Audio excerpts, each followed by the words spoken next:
Welcome to the Dave Palma Show, the podcast that revives, restores, and awakens your innermost capabilities. You have the training and the talent to succeed, but do you have the guts to fail? I love what I do. When you love what you do, you want to be the best at it. Today is about the power of you. You will change the world. Find your path to success through the journey of those who have succeeded. And now, your host, Dave Palma. Hi, welcome back to the Dave Palma Show. And with me in this episode, I have a former Fortune 200 strategy executive and Accenture consultant embarked on a transformative journey from corporate burnout to financial freedom. Kris Morin, welcome to the Dave Palma Show. Dave, thanks for having me. I'm excited to be here. Excited to have you here as well, Kris. And what a story you have to share. It's not a rags to riches story. It's more of a burnout, and pardon the pun, but I did feel burnt out a little bit by the time I retired from the fire service as a firefighter. When I did the kind of like, not sedentary role, but I was an officer in the air. Yeah. I was going out doing inspections and that, but you know, stress can get to anyone and burn out, can't it really? Yeah. I think the burnout story is more relatable to a lot of folks. Yeah, exactly. And that's very few folks, Very few folks go from the rags to riches. Yeah, but it does happen. It does happen. But I'm sure my listeners will be interested in both because that's this type of people I do attract because, you know, as I say, I'm trying to make ends meet myself with boosting up my firefighter's pension, you know, so property is one of them, but not really great for me. But my sister's into real property and renting about 3 apartments. So it'd be interesting what you have to say. I've had a few, but of course you have done successful. Before we start, Kris, let's just start from your humble beginnings, how you got into corporate life, what happened in your burnout, and how you got to where you are now. Yeah. You know, my story is an interesting one. If I took it all the way back to the roots, I was actually a high school science teacher at one point, but I'm going to fast forward a bit because you know, I had this aspiration to move into business and be an entrepreneur at some point in time. And I discovered there's this consulting career and these firms, McKinsey, Accenture, Boston Consulting Group. And, you know, I just thought based on my research at the time, if I could get in with them, they could send me to business school, teach me everything I need to know about business. And then I could position myself to ultimately be an entrepreneur.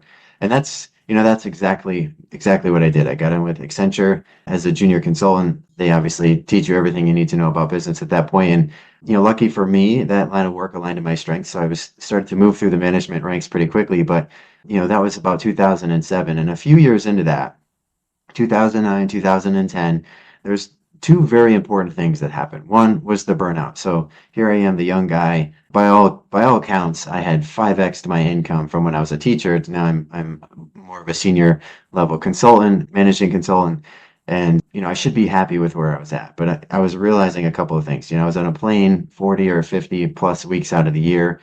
I was sacrificing friends, hobbies, even my health at times, making more money for sure. But I realized, hey, I'm burning out. I can't do this forever. The idea of doing that 30, 40 years to ultimately save my way into retirement just wasn't sitting well with me, right? I couldn't stomach it at the time.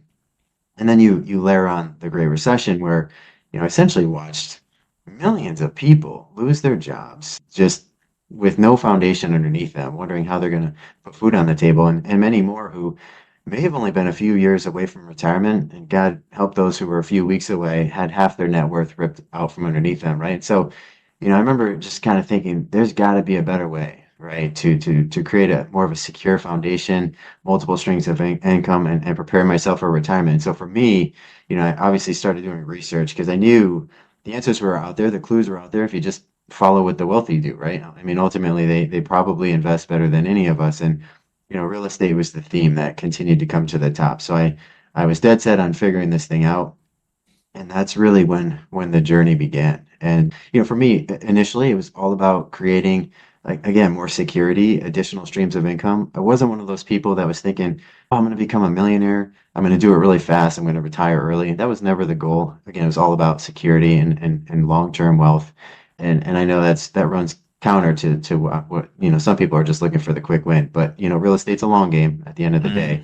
But I always say, if you get into real estate, you won't get rich quick, but you will get rich. And so, for me now it's been a 14 plus year journey, and I've gone from flipping apartment complexes, 50 units all the way up to 100 units at a time in key markets across the US. And the business has been great. And the financial security has been an outcome of that, but that was again never, becoming a multimillionaire wasn't necessarily the goal, but it was the outcome. And real estate's just a powerful way to get there.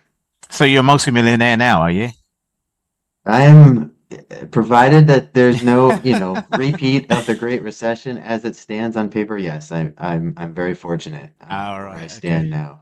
Yeah, Yeah. But you're comfortable anyway. Let's put it that way. I'm very comfortable. Yeah, Yeah. yeah. You're not on the Forbes millionaires list, but you're humble. You're humble with what you're doing. It sounds like it to me anyway. So, Yeah. I mean, Yeah. from Yeah. from science teacher to millionaire, real estate, you know, entrepreneur, it can't be bad, can it? It's been a good journey. Although, Yeah, if I pull back the curtain, there's lots of horror stories mixed in there. We mentioned the rags to riches piece at one point, right? yeah. Early on in that journey, I did have a series of events happen to me that it was sort of this quick rise to the top. I was 27 years old. This was back in 2010, really when I first got started. So I was still a little bit naive and ignorant to some things. I was probably moving a little bit too fast. And I ultimately went bankrupt. And so Oh, I did lose it all. And I even lost my job at the time. yeah, And, yeah. Not the science to teacher get job. real personal. Not the science teacher job. No, no, The Accenture job. it was after Accenture. I Oh, had left after that. Accenture at that Oh, point. I I see. was in another employer Right. who then, shortly after I joined them, restructured, Oh, and I I see. lost It's that always a role. risk, isn't I it, when was, you leave a job and think, oh oh, yeah, well, yeah, there's good opportunity, and then all of a sudden I wished I would have stayed at the other one now or something like yeah, that. It's a risk, isn't it? And it's the same with oh yeah, investing money. I mean, I lost money in property in the Caribbean where my mum's from, but the guy was dodgy. He's from the UK, but everything is under St. Vincent law. That's the other thing you've got to watch out with overseas property is that the law yeah, is all in that yeah, land, and then it got into administration, and of course you know that you're going to lose your money and it was only a deposit. yeah, Anyway, what I'm trying to say is, yeah, there's certain journeys, and I was in a stable job and a job that I wanted to stay in. I mean, obviously you as a public sector worker, as a maths teacher, I was a firefighter, but there's lots of entrepreneurs firefighters because of the days off you get. We get a few yeah, ex-teachers actually join, and mostly ex-military and things like that, but quite a diverse background come to join as a firefighter. yeah, But anyway, without digressing too much, yeah, that's what our listeners really want to hear is how you actually overcame those adversities. yeah, adversities. So, I mean, obviously, we don't really want to hear about your background, as in, I mean, obviously, people know my background. I sometimes say, yeah, well, this is where I was born, this is where I grew up, and blah, blah, blah. It's probably not necessary for you. You just want to tell them how you went from A to B, from taking a yeah. leap. I think that's really what it is. And what was the mindset involved in that time? So tell us more about that. So first of all, from maths teacher to Accenture, and can you explain what Accenture is? Because I don't know too much about that company. I know it's a financial company. So just tell us the mindset and the move, the journey. Yeah, so Accenture is a large management consulting firm that big companies will hire to, take on strategic challenges. So, sometimes they've acquired another company and they want to, they got to figure out how to integrate operations seamlessly. Sometimes they, they're losing market share. They want to figure out how to win more market share. So they bring in a team like us to do all kinds of market studies and figure out where are they strong, where are they weak, where is the competition strong and weak, and what are the opportunities that we can go exploit. So we help companies run more profitably and grow. That's probably the simplest way to say it. That's Yeah. very big, but for me, the mindset at the time was really quite simple. And my mindset's always kind of been the same. When I decide I want to do something, I say, okay, who has the knowledge that I need? Who knows the things that I don't? And how can I get myself into those circles, right? And I think a lot of people get hung up on all of the challenges they in them. And I always say, like, focus on what you can control. Go figure out where you can get the knowledge that you need, like I said, and then build a team around you to help you move forward, and then just get after it. Because at the end of the day, focus on point B, so I can see it in my mind, then I can follow that path. And logically that makes sense. In reality, it never really works out that way because no deal, you might learn about a transaction or how to go buy real estate online, but every deal is different. It doesn't really work that way in reality. So, I would say again, go join a real estate investors association, for example. If that's your aspiration, that's a great place to start to go figure out ultimately how, or at least get some people in your corner who can, before you make a decision to buy, say to somebody, hey, can you look at this deal? I've analyzed it this way. Does it make sense? Am I missing anything? Right. And somebody might say, oh, don't do that. That's where the landmines are. I did that and I lost money. But, ultimately surrounding yourself with those folks. And I know I keep repeating that because it's that important. Yeah. And then just taking action. Right. And I think that's probably a theme that you might get on a lot of these calls. For me, when I first started, I started buying single family homes, distressed single family homes. So I would just call brokers and say, hey, I would like to get my hands on homes that are maybe are fire damaged or foreclosed. They're not really habitable. They need work, right, before somebody else can live in them. And you call as many brokers as you can. You start getting leads. I mean, you don't need to be an experienced real estate investor to start getting these leads. But so finding the people to surround yourself with and getting the deals is actually the easy part. Usually the big hurdle is getting the money.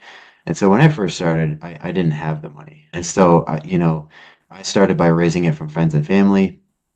Tomorrow I'm going to a yacht show of private jets, and there's going to be wealthy people there who are shopping for their next yacht or private jet. And I tell you that story because I found creative ways to this day I still do, put myself in situations where, I'm not necessarily in a room full of real estate investors who are all looking for the same thing, but I'm in a room where I'm the only real estate investor. And there's a lot of people with money who probably also have an interest in real estate, right? Point being, when you start to talk about what you're doing in real estate, the reality is, whether folks admit it or not, deep down, everybody has an interest in real estate. And that's one thing that I've learned, and it's just continued to reinforce itself over the last decade. The second you say, hey, I'm raising money, I'm going to go flip houses, or I'm raising money, I'm going to go buy this apartment complex. A lot of people will say to you, oh man, I've always dreamed of doing that. I just didn't know where to get started. And they don't have any interest in going through the learning curve or doing the actual operation side of the business that you're doing. And so when you educate them that there's an opportunity for them to financially partner with you and share in the profits with you, there's a lot of people that are willing to do that too. And so, really all it takes is having the courage to have the conversation and make people aware of what you're doing and knowing how to have that conversation. And raising money is easy. So at the end of the day, I know I'm making it sound easy, but it is. People make it so hard because, that voice in their head creates all the reasons why it has to be hard, or it's impossible, or I'm not good at this and I can't influence people. All these lies that we tell ourselves that ultimately keep us from moving forward. But, for me, the fear of being the same, or the fear of continuing to be subject to the same forces, right? Job disruptions, et cetera, that, ultimately would leave me scrambling for money or food. That fear was greater than the fear of getting rejected from somebody else. And so that was the motivation that I needed to go and have the conversations. And, naturally over time, I came to kind of another intersection point. So I started buying houses, I started flipping houses, and I was doing great. That's a very active business. And if you have a full-time job, it's really hard to do that on the side, do it well, and to manage all of the risks that can pop up when you're not always immediately available to monitor what contractors are doing. And so I always tell people there's a really important decision. If you're interested in real estate, the question you have to ask yourself is, do I want to be active or do I want to be passive? Active meaning you're the person going out, talking to brokers, visiting houses, trying to negotiate and make offers. And you're going to make a lot of offers before one finally gets accepted. You've got to raise the money, oversee the construction, right? Everything that you need to do to make money. And it's hard and it occupies a lot of time. And contractors are a real pain in the butt. It leads to burnout really quick. Or you can choose the passive route where, now I'm strictly, Three Peaks Capital, the company that I own, is a private equity real estate firm, and we only acquire large apartment complexes. In the passive route, you could say, hey, Kris, and I'll use myself as an example of self-promotion. Folks will come to us and say, I really want to invest in real estate, but I don't want to be an active operator. I just want to be a passive investor. So they will give us a check, and the same way you would invest in a 401k or any type of retirement fund, where basically you're buying fractional ownership of companies. When you buy shares, right, you're buying fractional ownership of companies across different sectors and geographies. When you invest with us, you're actually buying shares of apartment complexes. So it's entirely the same. So when people are like, I don't understand how it works, it's totally different. It's not. You've actually done this before. It's the same, but you're buying fractional ownership of large, stable commercial real estate assets that have, been making money for the last 50 years and are going to continue to make money for the next 50 years, right? It's the customer demand is, just to continue with the business analogy, there's customer demand that is always there. When a unit goes vacant, you fill it really quickly. The beautiful thing about, commercial real estate like apartment complexes is the rents always go up even during a recession. So we're always making money. We're always making more money. And so when the economy is struggling, commercial real estate tends to continue to perform and even go up in value. So, I always say there's a reason why the ultra wealthy within the United States and worldwide choose commercial real estate as their for themselves as well. And the other thing that I would add is, I think a lot of people think, well, don't you need to be a millionaire to invest in these assets? You really don't. I think it's just understanding where to get access with a company like us, and finding a company like us that would be willing to work with you, because there are private equity firms out there who won't work with you unless you're going to write $1 million check. But, we work with people on a very small scale because, having been a teacher at one point in time, those folks in society are really missing out. So I made it a mission of Three Peaks Capital to really, open the door to anyone and everyone who wants to have access to these types of institutional assets. Sure. So that's where we are today.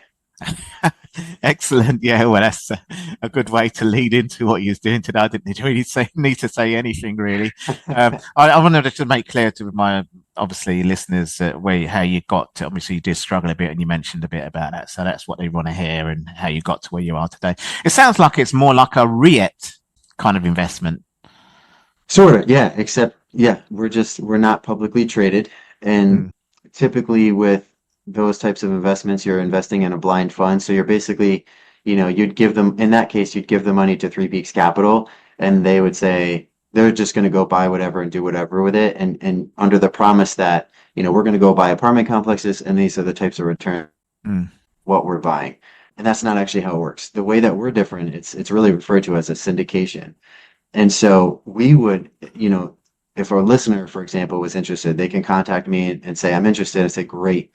I'd get them educated and ready so they understand the process. And then when we have our next acquisition, an apartment complex we're going to buy, I put together a very detailed presentation on the market, the asset, why we think it's a great deal, how we're going to drive value, what are the risks, how we're going to mitigate them, anything and everything that, a consumer would need to make an informed decision, yes or no. It's in that presentation, and I would give it to them and walk them through it, and they could say, yep, I really like that. I believe in it. That's what I want my money to go into. So they get visibility and they get a say into where their money goes. And that's the primary difference. Excellent. That's fantastic. Well, that sounds like a real good way. I didn't have to actually say much or do much. And you put everything all in one for what my listeners need to hear, and where you're at now, and how they can actually get somewhere with one of the methods of how they can not go from rags to riches, but just make their life better, from burnout to just making life good for themselves, isn't it? Yeah. And the passive route is great because, you're still getting, the returns that you can get with commercial real estate typically are as good or better as somebody who's just going out and doing it all on their own and buying, say, a duplex, 2 units, or a single family home. It's ultimately, over time, you might make 6, 8, or 10% on your money on those deals, especially because interest rates are so high right now. In our assets, you're making 16 or 18% over a period of time. So, right now, and particularly in this economy, it makes a lot of sense to explore the passive route. But I would say for folks who are like, yeah, Kris, that's nice, but I really want to figure out, to your point about, how to get over some of the hurdles of getting started, aside from finding some mentors, I think the most important thing to do is, sort of take a self-assessment of what you're good at, what you're willing to do, and what you have time to do, and then find somebody to fill the gaps. Those real estate investor associations are a good place to start. Sure, you've got partners, you're splitting the equity, but you can do more faster. It's going to be way less stressful. It's going to be less risky, and it's going to be certainly a great place to start. What made me really effective early on was figuring out what can't I do, or what do I not want to do, and go find somebody that did it. I was sending a lot of direct mail to sell. I was doing a lot of my own marketing to find my own deals because brokers weren't bringing them fast enough. Right. But to do that, you've got to send out mail, right? So I found a mailing company that would do that for me. you would have to answer lots of calls. Lots of people are calling in. I'm working all day. How do I do that? I got college interns to work for me for free to take those calls. And I said, hey, everybody that calls, ask them these 6 questions. Depending on the answers, take them down this route with the conversation. I basically gave them a script. And so I could go to work, have somebody else doing my mail, have college interns for free. So I have employees that I pay nothing. Yeah. I offer them a commission, taking the calls. And then when we'd get a lead, somebody who would actually want to sell a house, sometimes I wouldn't even go out and see it. A contractor would go for me. Right. I wouldn't get involved until it was time to actually sign a purchase and sale agreement. So there's lots of ways to engineer a team for yourself where you don't have to have money. You don't have to put anybody on payroll. Everybody's willing to commit to a similar vision, if they're willing to get if you're offering a slice of the pie. So I would just challenge you to really get creative in those ways and just, put together a team and go work together. I think you're going to accomplish a lot pretty quickly. Fantastic. That's a great message to send out there. So if you're listening and you're burned out, sorry, pardon the pun, I'm ex-firefighter. Yeah. So if, you're burned out and don't want to do the maths, sorry, another pardon the pun, you're an ex-maths teacher, then contact Kris. I have to throw you a few of the old ones are the best ones, aren't they, really? Contact Kris, and that's one way, that he can sort of guide you through, the way that he did it. And Kris, before we go, and please tell everyone how they can get in touch with you and find out more what you do. Sure. So social media obviously is a great platform. I am very responsive. I'm always putting out content. So it's one way to learn from me for free, but at the same time, if you were to message me or reach out, I'm always more than happy to answer your question or even just say, hey, let's get on a call. It'd be easier to do this over the phone or Zoom. So, it's Kris Morin. That's Kris with a K.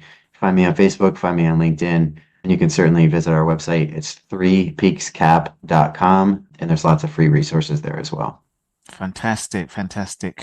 Oh, well, Kris, it's really been a great pleasure having you on the show. And I love great stories like where someone's, it's like myself really, I suppose. But, I didn't actually take the plunge somewhere else, but, wanted to obviously after retirement, which is earlier retirement in the fire service, still look for ways of doing things. I might even look into what you're doing as well myself, actually. But sure. But yeah, in any case, it's a great pleasure having you on the show, sharing your story and what you do today. My pleasure, Dave. Anytime. Thank you for having me on. That's all for this episode. Thanks for listening. And remember, if you want to support what we do, then share, subscribe, and leave a review over on Apple Podcasts. Or head over to my website, davepalmer.com, and click on Rate Show. Well, that's all for now, but I'll see you in the next episode of The Dave Palmer Show. Follow us on Facebook, Twitter, and Instagram.